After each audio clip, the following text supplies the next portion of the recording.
Hello, dear friends and subscribers. Your host Ram, once again with you this on a Sunday, and on this cricket happening show. What I have for you today is one is the second Test match which is going on at Bulawayo, which is already stumps right now in Bulawayo in the on the first day's play between West Indies and Zimbabwe, where on a turning track, the Zimbabweans were routed out for 115. It was the left arm spinner, West Indian left arm spinner, Gudakesh Moti, picking up 7 wickets. So it was his maiden 5 wicket haul. And also, the good thing about Zimbabwe was that they hit back against the West Indies by grabbing 4 wickets. Brendan Mauta, the right arm leg spinning all rounder, who had a very good match in the first Test match, really shown he's a good leg spinner, and he picked up 2 wickets as well. So they closed the day at with a 23 runs lead with 6 wickets remaining. So definitely Zimbabweans are doing well there. Mauta really giving them a good start there. Now, as far as two inaugural the T20 tournaments have finally come to an end. One is in South Africa, where the Sunrisers Eastern Cape went on to beat Pretoria Capitals in the final. So Aidan Markram, the captain, is a proud captain there. And as far as United Arab Emirates was concerned, this was the ILT, the International League T20 tournament, which was played in Dubai. And this was also the inaugural T20 tournament floated by the United Arab Emirates, where Gulf Giants went on to beat Desert Vipers by 7 wickets. And it was Gulf Giants who were the victors. So Gulf Giants, champions of the inaugural United Arab Emirates T20. So that was something. And also, as I said, the South African T20, again, the inaugural tournament. And both, definitely one can say it was a resounding success for both the tournaments.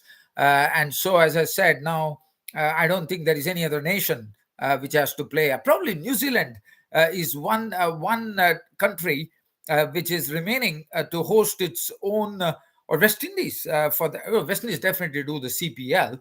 So I think New Zealand would be the next country that I'm thinking that New Zealand, I'm sure they are going to follow suit, because it has been come to Afghanistan, it has gone to United Arab Emirates, South Africa have hosted the T20 tournament like a big bash. I'm sure New Zealand will be raring to go. They would be probably, I'm expecting them to come up with an announcement probably in the year 2023 that they will be having their own T20 tournament.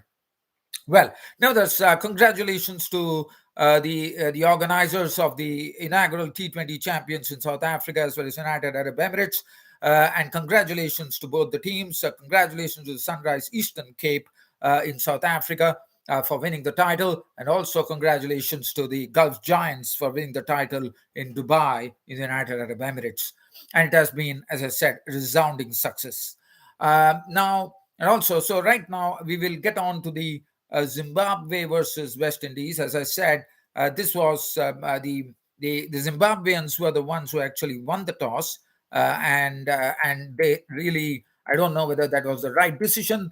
They decided to bat first, but after that, what happened at Bulawayo was something that Zimbabwe would never like to remember, because the Zimbabweans were all at sea against the West Indian spin bowler, especially with the pitch definitely affording a lot of turn. And Gudakesh Moti absolutely skite through the Zimbabwe batting lineup with 14.5 overs, 4 maidens, 37 runs, and he picked up 7 wickets in all. So it's his best match haul.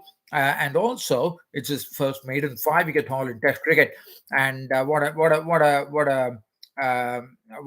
match figures for this left arm spinner from the West Indies. The Zimbabwe 115 all out. If you look at the card, doesn't make any happy reading. But again, as I said, it was the turn that did the Zimbabweans in with the highest score being Innocent Kaya, who made 38 with 5 boundaries. Other than that, Makoni was out for naught, Chamuchibaba for 10, Craig Irvine for 22, Shumba 3, Tafadva Siga, Duck, Donald Trapano in the end contributed a neat not out 23 with three fours. Wellington Masakadze 1, Brandon Mawuta 1, Victor Neochi 2, and Tanaka Chivanga 6, and 115 all out for Zimbabwe. As far as the West Indians were concerned, Alzari Joseph 9 overs, 1 made and 1 for 29.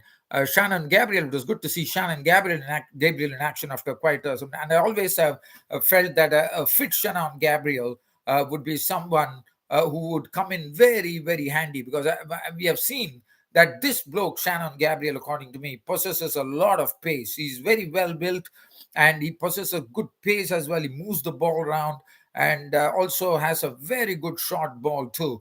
So Shannon Gabriel, according to me, coming into this West Indian lineup is going to make a big difference, according to me. And I was very happy to see him bowl 8 overs, 2 minutes, none for 19. Jason Holder, 7 overs, 2 minutes, 2 for 18. But Gudakesh Moti was the one who ripped through the Zimbabwean batting lineup with his turn and bounce. 7 for 37 is bowling figures. Roston Chase, 2 overs, none for 4. Now, after bowling out 115, one thought probably it's a very low total, but I thought the West Indians, the Zimbabweans did very well with the ball. They had the West Indians at 133 for 4 at the end of the first day, the second test match. Craig Brathwaite was the first to go. He was LBW again. The Wellington Masakadze, the right arm offie, claimed the wicket of Craig Brathwaite, the captain, pretty quickly in the piece. LBW for 7. After that, we had Tagnara and Chandrapal being a victim of the leg spinner Brandon Mawuta for 36 with 4 boundaries. But Raymond Reefer was playing well. But before that, the debutant Chivanga combined with the Sega, and they had Raymond Reefer, who was looking good. And he was the only one to get a half century. He made 53 with 4 fours and 1 6. I believe it should be his maiden 50 in Test cricket. Raymond Reefer. Jermaine Blackwood was looking good, but he was done in by Mawuta as well. Caught Nyauchi. Mayers was not out on 8. Roston Chase was not out on 5. But I thought Zimbabwe would be happy with the effort, and they would like to continue in the same vein tomorrow in the morning as well, to grab a few quick wickets to whittle down the lead, so that West Indies don't really run away with this particular match. Well, they have definitely done the hard work in the first on the first day. Second day remains to be seen. The bowling, Nyauchi 7 overs, none for 26. Wellington Masakadze is at 1 for 32. Chivanga none for 28. I think Chivanga was the one who actually was making his debut today, Tanaka Chivanga. Donald Trapano, 5 overs, none for 18. Mawuta was the wicket taker, 10 overs, 1 made, and 24 runs and 2 wickets. And Milton Shumba, solitary over, 5 runs coming of that. Now, we turn our attention to the inaugural T20 tournaments and looking at the titles. The first, I take you down to the South Africa, the inaugural T20 tournament. The finals today was between Sunrisers Eastern Cape, who are taking on the Pretoria Capitals at Johannesburg, in the bull ring, as you call it in the South Africa. And it was a proud Aiden Markham, the captain, not only the captain of the team, but also the player of the series for Aiden Markham, as Eastern Cape won the match, won the finals by 4 wickets to lift the inaugural South African T20 title. Well done, and congratulations to Sunrisers Eastern Cape. So Pretoria Capitals were the ones who batted first, did not put up a good score on the board, and that was the precise reason Sunrisers Eastern Cape didn't, even though a few stutters, one could say, but definitely inched away to victory in the end. Pretoria Capitals, 135. They bowled out for 135 by the Sunrisers Eastern Cape. The reel of Vander Meer was absolutely excellent with the age that he is, and he's playing for Netherlands, as you know. Used to play for South Africa once upon a time, but what bowling! I mean, if you look at his bowling, he took 4 wickets for 31, but he was the chief architect of this demise for Pretoria Capitals for only 135, because he really picked up some important wickets and bowled some very good deliveries. I mean, certain good Yorkers, good turning deliveries, and he was absolutely superb with his bowling. And that's the precise reason we saw Pretoria Capitals fold up for 135. Because the Pretoria Capitals, if you look at the card, they have a pretty strong batting lineup. Phil Salt was out for 8. of 7, 1-4. Kushal Mendes was out for 21 of 19, 1-4, 1-6. Tinish De Bruyne was out for 11. He was bowled by Wander Merva. Real of Mandra Murma is showing that age is not a bar, because he absolutely fooled Thierry De Bruyne on a leg, pitched on the leg stump. It was floating in the air and just went past the outside edge, inside edge of the bat, and he was a goner. Really, Russo really played a very quick knock of 19 of 11 deliveries, 4 fours included in that. Colin Ingram, 17 of 25. James Neesham, 19. Ethan Bosch, who was given the upcoming player of the upcoming promising player of SAT20. Ethan Bosch made 15 of 13, 2 boundaries. Parnell 8, Pretorius not. So, as I said, it was Real of Van der Meer who was doing the trick there. 1 for 22 for Jan Hansen. 2 for 30 was Sisanda Magala. Otiel Bartman, 3 overs, 2 for 22. Markram himself, 4 overs, 1 for 17, bowled in a very economical manner. And Karsey, 2 overs, 9 for 10. Now, Sunrisers Eastern Cape were given a target of 135. And as I said, it was not as easy as one would have expected. But in the end, they prevailed with a 4-wicket victory. Adam Rossington at the top of the order absolutely smashed the Pretoria Capitals bowlers, especially went after Ethan Bosch in a big manner. Pretorius got some heavy taps from Adam Rossington's bat, as Adam Rossington slammed 57 of 30 deliveries, which included 5 sixes and 4 boundaries. So that was the one which really set the tone for the Sunrisers Eastern Cape. But Bavuma was out for 2. Jordan Herman made 22 of 17, a very attractive knock from Jordan Herman. 22 of 17 with 5 boundaries inclusive of that. Aidan Markram has been having a great series. He was the only player who scored a century in the South African T20 tournament. And Aidan Markram is not only he's the captain of the team, and he's also been named the player of the series. And that really, really tells you that Aidan Markram, who has been having some issues as far as his form was concerned, has really run into some good form. And this should give him a lot of confidence going into the going into the mainstream South African side today. So Tristan Stubbs was out for 5. Cox for 7. Marco Hansen was looking pretty good, and the way he actually brought up the winning hit when he actually drove, I think it was James Neesham over mid-off for a 6 to bring up the winning hit. He was not out on 13, Karsey, and that was the end of the South African T20 tournament. As I said, Sunrisers Eastern Cape winning in the finals. Are the proud winners of the title. Ethan Bosch, 1 over, none for 9. Bosch 1 for 30. I've already spoken of the bowling. Nokia was, he was absolutely on the speed gun. 4 overs, 221, and he has been, I think he's the best bowler for South Africa today, according to me. Pretoria went for plenty. 2 overs, was smashed for 33. Adil Rashid was excellent with his bowling. 4 overs, 1 for 13. Probably if the score could have been much taller score, probably that would have really aided Rashid. But nevertheless, he bowled well. Colin Ingram, 2 overs, 1 for 16. James Neesham went for runs, 1 for 14. So that's congratulations to the Sunrisers Eastern Cape for winning the tournament. Now I take you to the inaugural T20 tournament in the United Arab Emirates in Dubai, and the finals was played between Gulf Giants, who were taking on the Desert Vipers. And Desert Vipers were the ones who actually batted first, and they totaled 146 for 8 batting first. And as far as the Desert Vipers were concerned, there was a handsome innings played by none other than the Sri Lankan import, Wanindu Hasaranga de Silva. What an innings. I mean, he's going to be, as I said, one hell of an all-rounder for Sri Lanka in the future. He made 55 of 27 balls. They were in some. They were really in some trouble, and the impetus to reach 146 was definitely given by Wanindu Hasaranga de Silva.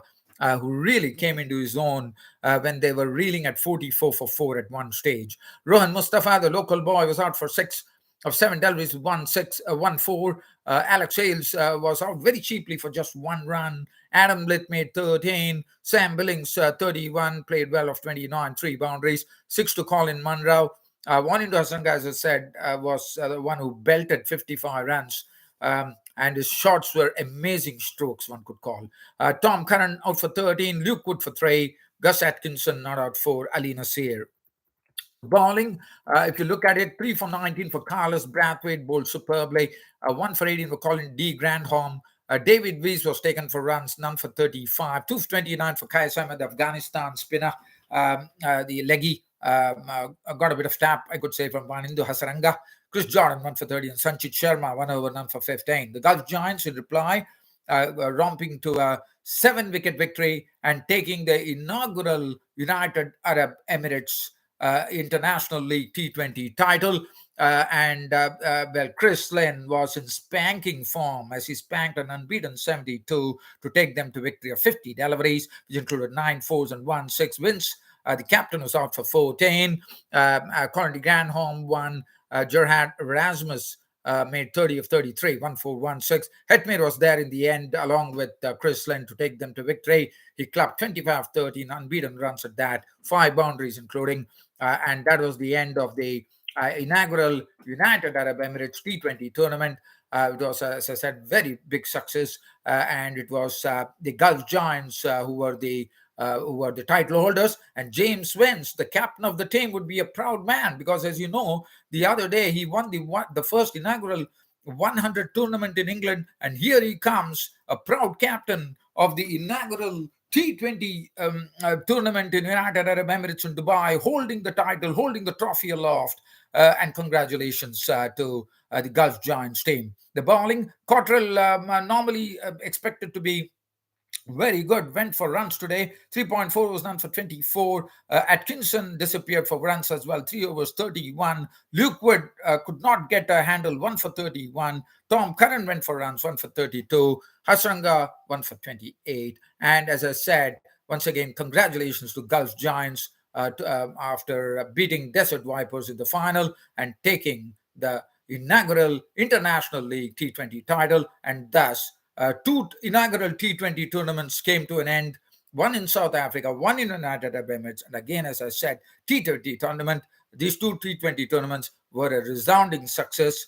And also, as I said, there's only one team now left to get into a T20, local T20, like a sort of an international T20 tournament. And I think it's New Zealand. And I'm expecting New Zealand to join the bandwagon in the year 2023.